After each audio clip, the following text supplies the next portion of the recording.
Jadi ada beberapa pertanyaan dari kami. Kalau misalnya kemarin kita tahu bahwa sudah ada permohonan uji material terkait Undang-Undang Nomor 39 Tahun 2008 tentang Kementerian Negara gitu ya, untuk bisa ditambahkan mengenai masyarakat hukum adat. Menurut Prof, seberapa penting sih pengajuan permohonan ini untuk masyarakat hukum adat itu sendiri?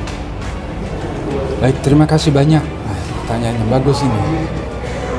Jadi permohonan uji material terhadap Undang-Undang Kementerian Negara kaitannya dengan kementerian yang mengelola urusan masyarakat hukum adat itu sangat substansial. Pertama, itu melaksanakan hak konstitusional yang diatur dalam pasal 18B ayat 2 Undang-Undang Dasar Negara Republik Indonesia tahun 1945. Nah, jadi itu penting sekali. Gitu. Itu kan kalau misalnya itu bisa diwujudkan, bisa permohonan itu bisa dikabulkan oleh MK. Ini sejarah. MK membuat sejarah terhadap perlindungan hak-hak tradisional masyarakat hukum adat. Artinya jika ada penambahan kementerian yang mengkhususkan masyarakat adat, itu akan diberikan perhatian lebih gitu ya, Prof ya? Ya, betul. Jadi negara itu memberikan perhatian khusus terhadap masyarakat hukum adat dan hak tradisionalnya. Tapi kalau sekarang ada nggak sih, Prof, beberapa aturan yang mengatur masyarakat hukum adat itu? Ya, yang pertama, ya peraturan perundang-undangan yang mengatur tentang masyarakat hukum adat itu kan tersebar di berbagai peraturan kementerian. Jadi ada berbagai macam perundang-undangan ya, di kementerian yang berbeda-beda, sehingga tidak fokus mengelola urusan yang berkaitan dengan hak tradisional masyarakat hukum adat. Salah satu contoh, ada direktur masyarakat hukum adat yang ada di Kemendikbud, yang seharusnya ini tidak di Kemendikbud, ada kementerian khusus. Gitu. Satu. Yang kedua, di Bali itu ada dinas yang mengatur tentang masyarakat hukum adat. Nah, ini penting kalau seandainya di Bali ini diangkat ke tingkat nasional, ini kan memberikan apa ya? Contoh yang bagus bahwa ayo mari kita berikan perhatian khusus, dikelola oleh kementerian khusus untuk mengelola urusan masyarakat hukum adat begitu. Artinya masyarakat hukum adat itu kan nggak cuma di Bali ya, Prof? Tidak hanya di Bali, seluruh Indonesia. Jadi seluruh Indonesia yang ada masyarakat hukum adat itu juga perlu diperhatikan. Perlu diperhatikan. Betul. Baik, Prof. Untuk permohonan uji material ini kan kemarin sudah dilakukan persidangan pertama atau persidangan pendahuluan. Nah, di sana ada beberapa tanggapan atau saran dari Hakim Konstitusi. Itu menurut Prof, tanggapan dari Hakim Konstitusi seperti apa? Ya, jadi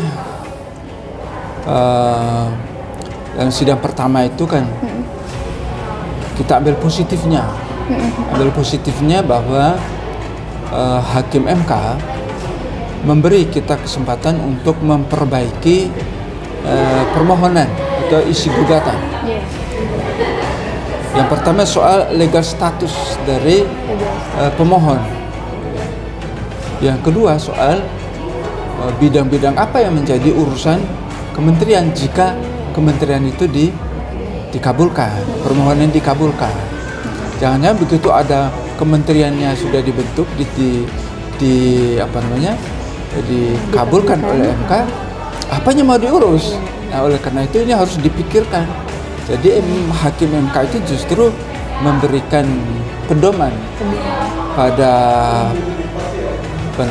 pemohon untuk benar-benar fokus terhadap siapa yang menjadi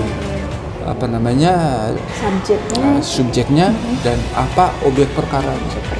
Itu harus betul-betul fokus, dispesifikkan kembali gitu ya. Baik Prof, kalau dari permohonan ini kan tentu banyak yang berharap ini menjadi hal positif dan menjadi pemerhatian yang baik kepada masyarakat hukum adat. Harapan dari Prof sendiri sebagai guru besar hukum adat, itu bagaimana Prof? Saya mengharapkan permohonan ini dikabulkan. Jika ini dikabulkan, ada banyak keuntungan yang bisa diperoleh. Apa aja tuh Pak? Yang pertama, putusan MK ini bisa memberikan inspirasi kepada DPR untuk segera mengesahkan Undang-Undang Masyarakat Hukum Adat. Karena apa? Karena ini subjek hukum adat. Mengapa ini penting? Ini penting berkaitan dengan pasal 2 KUH Pidana.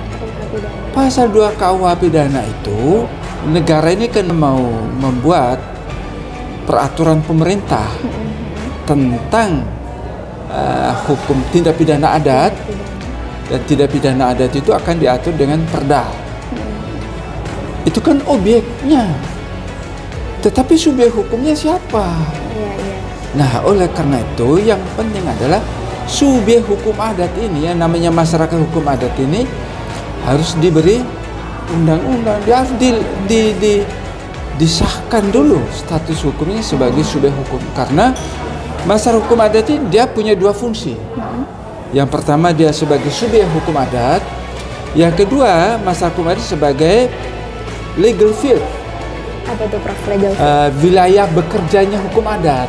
Wilayah bekerja. Ya, jadi ini wilayah hukum adat. Wilayah hukum adat A. Di luar masyarakat hukum adat ini hukum adat masyarakat lain. Tidak berlaku. Tidak berlaku. Jadi ya hanya ini namanya wilayah bekerjanya hukum adat. Nah, wilayah bekerja hukum adat ini namanya masyarakat hukum adat.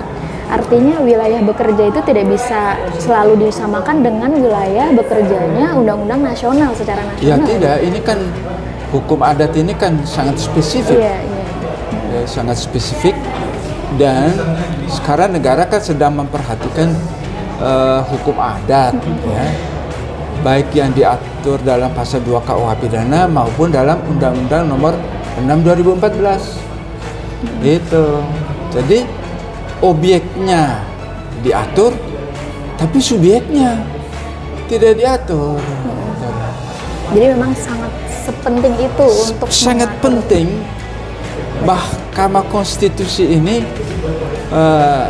sebagai lembaga negarawan untuk merealisasikan Pancasila, ya kan? Terutama sila ketiga, Persatuan Indonesia. Iya. Persatuan Indonesia dari masyarakat yang berbineka tunggal ika ini kan. Nah, dan ini kan harus diberi dasar hukum. Gitu. Baik Prof, terima kasih banyak sudah meluangkan waktunya bersama kami dan juga memberikan MK memberikan harapan pada masyarakat hukum adat. Amin. Terima kasih Prof. Terima kasih banyak.